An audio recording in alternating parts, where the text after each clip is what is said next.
इस मूवी की शुरुआत होती है रात के खौफनाक अंधेरे से, जहां पर एक आदमी हमें सीढ़ियों से नीचे उतरता हुआ दिखाई देता है और दूसरी तरफ हमें दिखाई जाती है एक लड़की जो तहखाने के अंदर बंद है।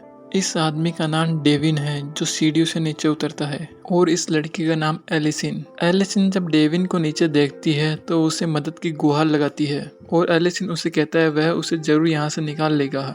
और डेविन नीचे की तरफ कुछ हथियार देखता है जिससे वो ये ताला तोड़ सके। और दूसरी तरफ हमें दिखाया जाता है कि एक और आदमी सीढ़ियों से नीचे उतरता हुआ। लड़की इस आदमी को देखकर बहुत ज्यादा घबरा जाती है और डेविन से कहती है कोई उसके पीछे आ रहा है। और ये दरवाजा वॉइस प्रूफ था जिससे एलिसिन की बात डेविन को बिल्कुल भी नहीं सुनाई देती और वह दूसरा व्यक्ति भी नीचे आ जाता है और इस बात का पता डेविन को बिल्कुल भी नहीं रहता और वह डेविन को धारदार हथियार से बार बार मारता है और वहीं पे डेविन की मौत हो जाती है और इससे एलिसिन बहुत ज़्यादा रोने लग जाती है।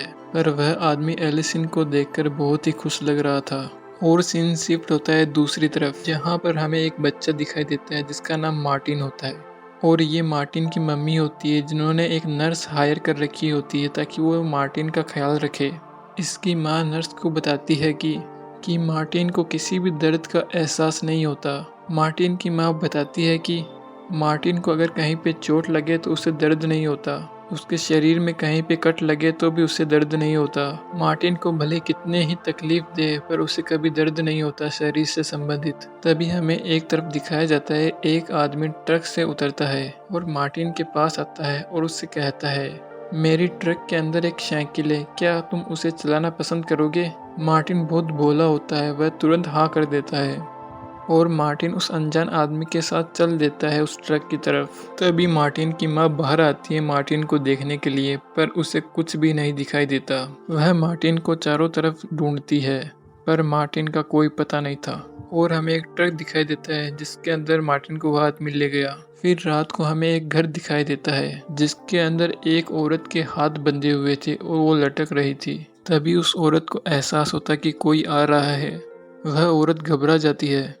तब वही आदमी एक बोरी के अंदर से मार्टिन को निकालता है। उसने मार्टिन को किडनैप किया था। मार्टिन उसे ध्यान से देखता है पर अंधेरे में कुछ भी नहीं दिखाई देता और वह आदमी धारदार हथियारों की तरफ बढ़ता है और वह एक चाकू उठाता है और मार्टिन की तरफ बढ़ता है। पर मार्टिन को इस चीजों से कोई फर्क नहीं पड़ रहा था। वह आदमी इस चाकू से मार्टिन के चिक के ऊपर एक कट लगा देता है। पर इस समय नॉर्मल आदमी को देखा जाए तो बहुत ज़्यादा दर्द होता है, पर मार्टिन तो आह भी नहीं कर रहा था। मतलब उसे इस चीज़ से कोई भी फर्क नहीं पड़ा, उसे बिल्कुल भी दर्द नहीं हो रहा था। फिर वह आदमी एक गाउन पहनता है जिसके ऊपर खून के निशान थे और एक दूसरा बड़ा चाकू उठाता है और उस औरत की तरफ बढ़ता है। यह देखकर वह औरत चिल्लाने लगती है, पर वह आदमी बिना रहम के उस औरत के पेट में वह चाकू बार बार डालता है। यह सब चीजें देखकर मार्टिन सदमे में चला जाता है और उस औरत की वहीं पे मृत्यु हो जाती है। और हमें दिखाया जाता है कि वह आदमी इस सिंह की पूजा करता है, यह इसी को भगवान मानता है।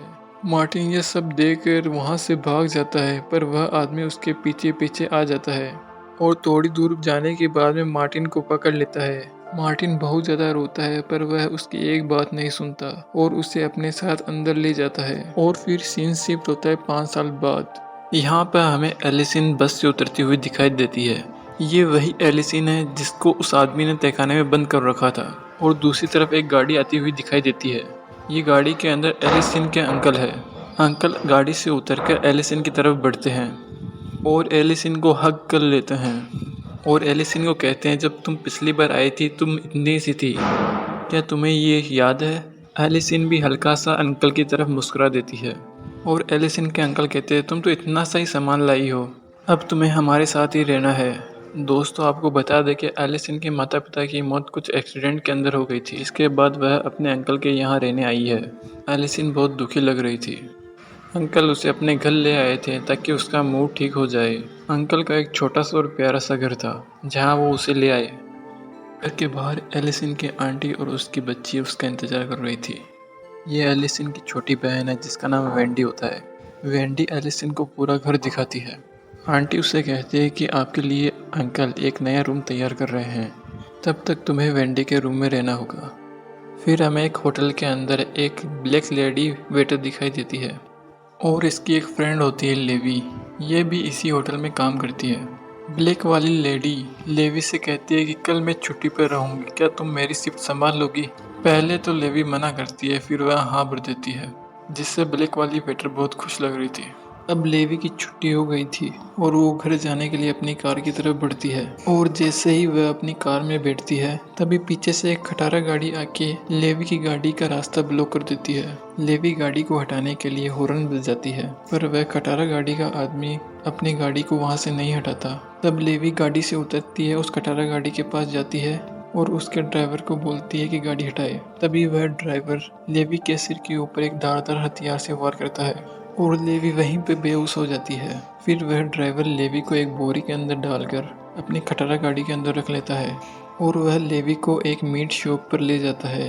यही इस आदमी का घर होता है। दोस्तों, ये वही आदमी है जिसने मार्टिन को किडनैप किया था। ये आदमी गाड़ी के पीछे जाता है और उस लड़की को निकालता है और इसको अपने तहखाने में ले जाता है। और ये आदमी लड़की को बोरी में से बाहर निकालता है और एक हुक के सहारे उस लड़की को लटका देता है। लड़की बहुत रोती है, चिल्लाती है, पर वह उसकी एक बात नहीं सुनता। और ये सभी चीजें मार्टिन एक लकड़ी के छेद से देख रहा था। और ये आदमी लड़की को वहां पर लटका कर यहाँ से चला जाता है और ऊपर से तहखाने का दरवाजा बंद कर देता है। और अगले दिन की सुबह होती है और एलिसन मॉर्निंग वॉक के लिए निकल जाती है। तभी उसे रास्ते में एक खंडर सा घर दिखाई देता है। तभी उस घर की खिड़की के अंदर एक बच्चा उसे दिखाई देता है। वह यह सोचती है यहाँ पर कोई कैसे हो सकता है, यह घर तो बहुत पुराना और खंडर हो चुका है। एलिसन इस बात को नजरअंदाज करते हुए आगे बढ़ती है, पर उस घर में सच में एक बच्चा था जो मार्टिन था। मार्टिन भी एलिसन को वहां से जाते हुए देख लेता है। एलिसन आगे बढ़ती है तो उसे चारों तरफ खटारा गाड़ियों का ढेर दिखाई देता है। उसे ये जगह काफ़ी अजीब सी लग रही थी। फिर एलिसन और आगे बढ़ती है। उसे एक कार मैकेनिक दिखाई देता है जो अपनी गाड़ी ठीक कर रहा था। कार मैकेनिक भी उसे देखता है। तभी एलिसन के पास से बहुत बड़ा ट्रक गुजरता है, जिससे एलिसन गिर जाती है और उसे चोट आ जाती है। ड्राइवर ये देखकर उसके पास में आता है। इस ड्राइवर का नाम डेविन होता है और ये एलिसन की मदद करता है। एलिसन को हाथ पर बहुत ज़्यादा चोट आ गई थी, जिसकी वजह से डेविन उसे कहता है वह उसे घर छोड़ देगा। एलिसन पहले तो मना करती है, फिर डेविन के बहुत ज़्यादा समझाने पर वह मान जाती है। एलिसन ने देखा जिस ट्रक की वजह से उसे चोट आई है वो उधर से वापस गुजरा है। यह बात उसे बहुत अजीब लगी। तभी डेविन उधर से अपनी बाइक लाता है और एलिसन को एक हेलमेट देता है और कहता है पीछे बैठ जाओ। डेविन बाइक को बहुत तेजी से चला रहा था, पर एलिसन को अच्छा लग रहा था।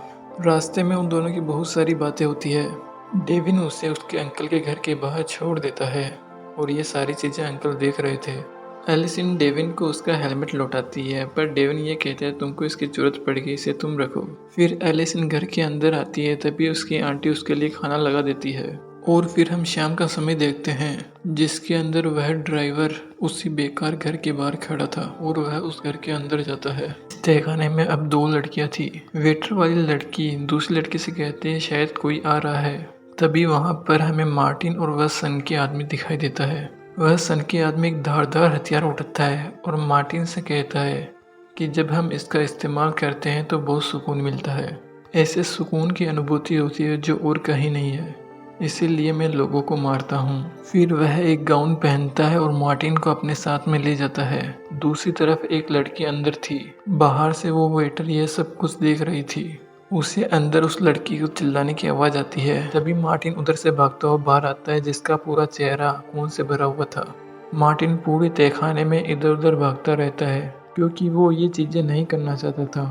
तभी उसे एक सींग लगी हुई खोपड़ी दिखाई देती है, जहाँ पर वो रुक जाता है और उससे बहुत डरता है।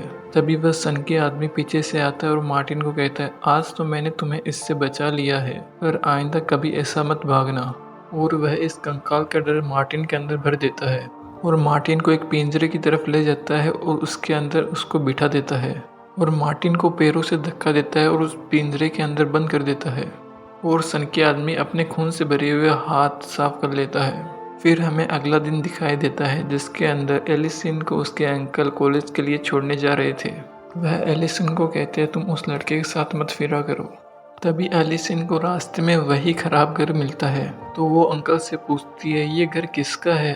तभी अंकल उसे बताते हैं यहाँ पर एक आदमी रहता है जिसके एक मेट की फैक्ट्री थी पहले, जो अब पूरी तरह से खराब हो गई है। उसका बिजनेस एकदम ठप हो चुका है और वो अब पागल हो चुका है, तुम यहाँ से दूर रहना।